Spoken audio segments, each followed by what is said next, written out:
Hello, hello, Josie here. You ready for the truth, the whole truth, nothing but the truth? And are you sure? Okay, here we go.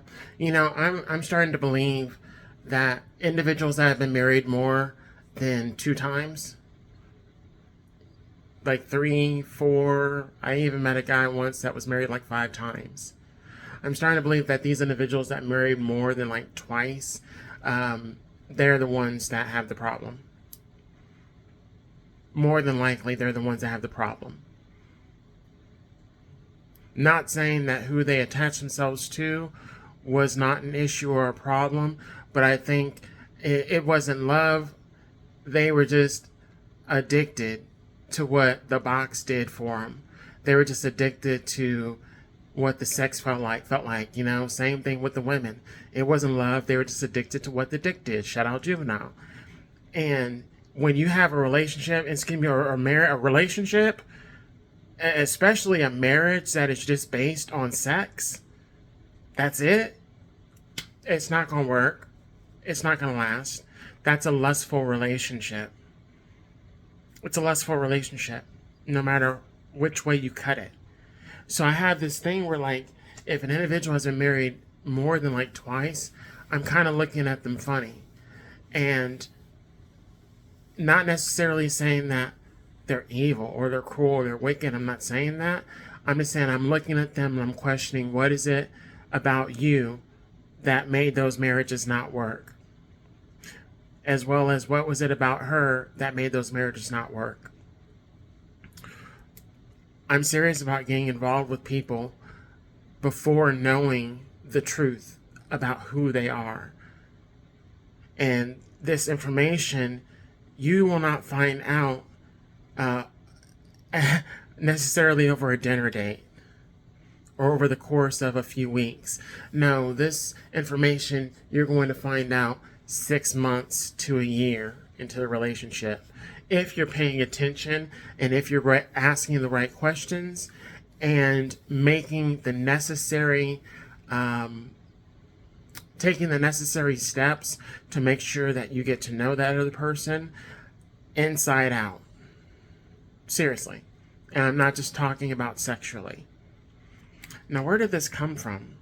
Where did this come from all of a sudden?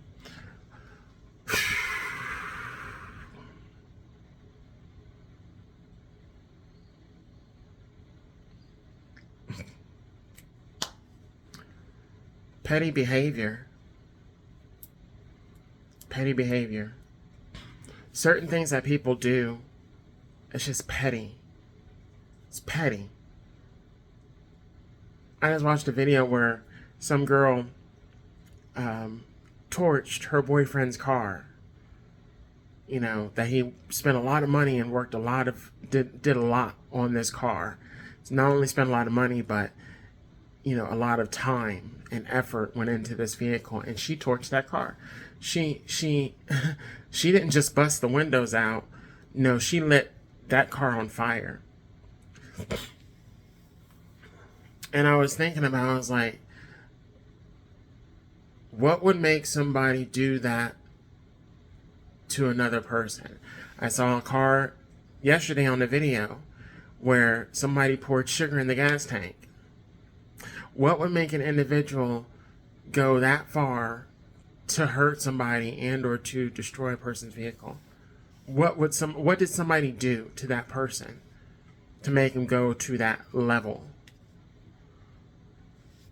Me personally, I'm not going to do anything. I'm not going to do anything except remove myself. So if he cheated, or if he lied, or if he did something just so low down,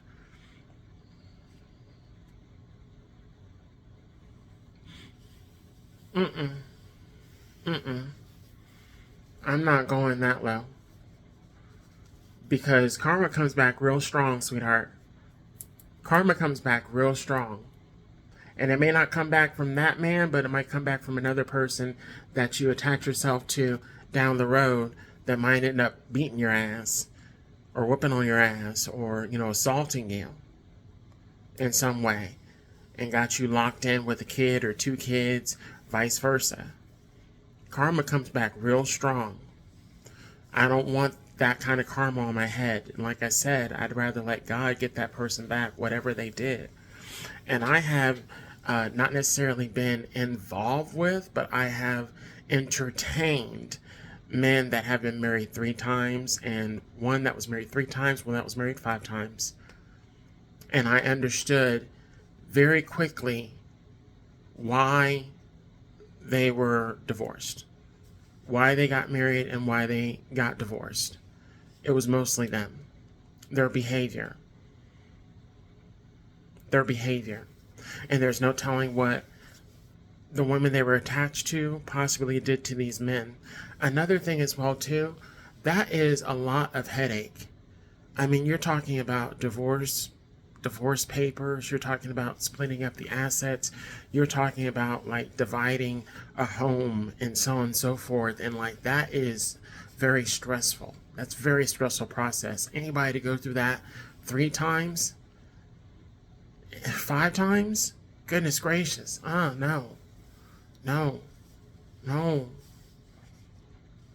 telling you, it needs a change. We need a change in this world, seriously, because people are just jumping into relationships based off of lust. I mean, just alone, you can go out into the world and see a lot of individuals that will turn your head because they look good, but you don't know what's attached to that. You don't know what is within that vessel, within that person. If there's demons within them, if they have their head on straight, or if they're crazy. You don't know. That's why you got to be careful about who you bed, who you hook up with, who you have sex with. I'm going to share this with you because this is real talk, and I think this is partially how, Mike had contracted certain demons in his life because of the behavior that he was involved in his younger years, especially after, prior to him getting a divorce from his wife, but then after he got involved in some really, and it was his choice. It was his decision. He was interested. He liked what he was doing and so on and so forth. But I think that had some consequences.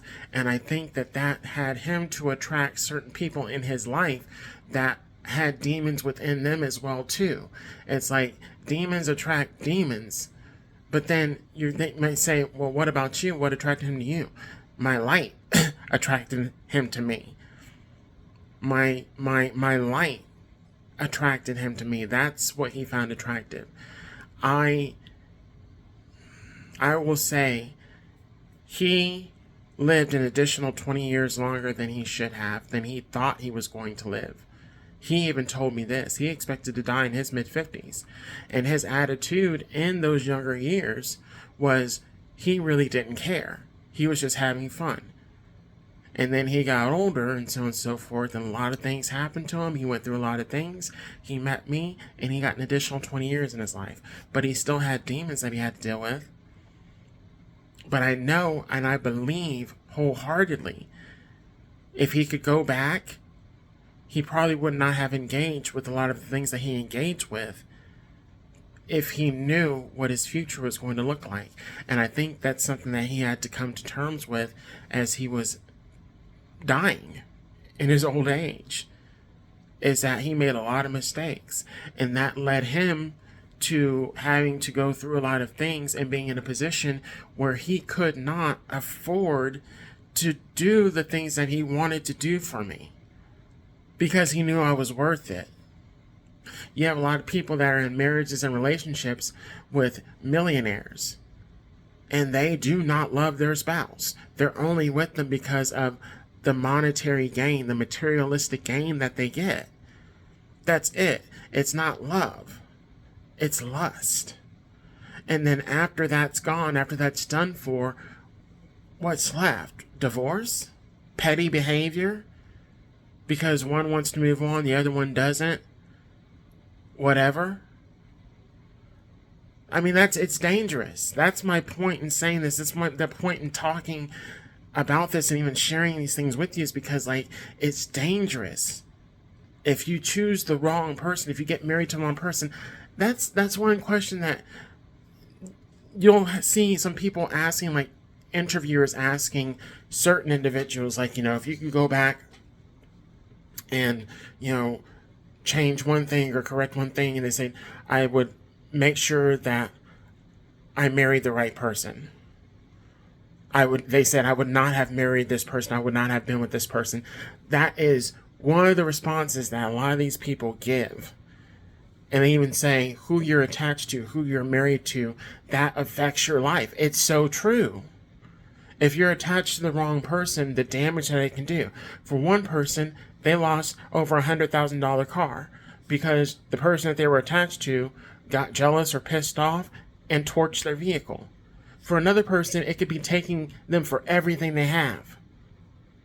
Their car, their house, home, their livelihood, their money, and so on and so forth, because they married the wrong person. For another person, it could end up being they have demons attached to them by being involved with certain individuals based off of lustful desires. And they have demons attached to them for the rest of their life.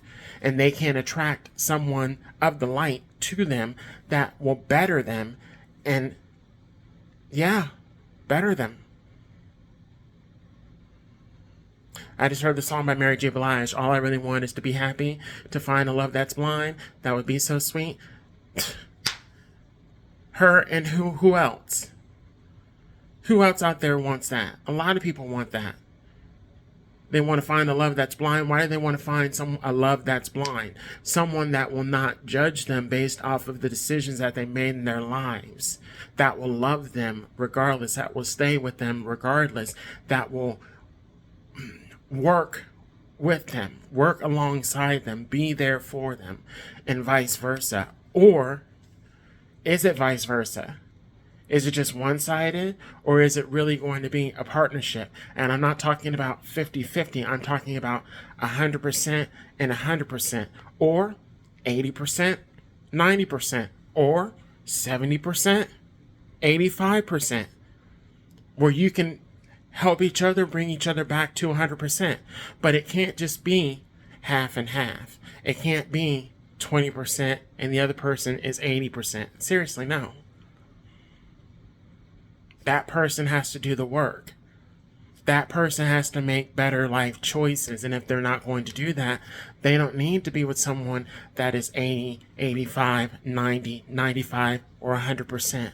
Because they can end up draining that person's battery, trying to get them back whole. Ask me how I know. I'm going to leave it at that. Gotta go. Bye.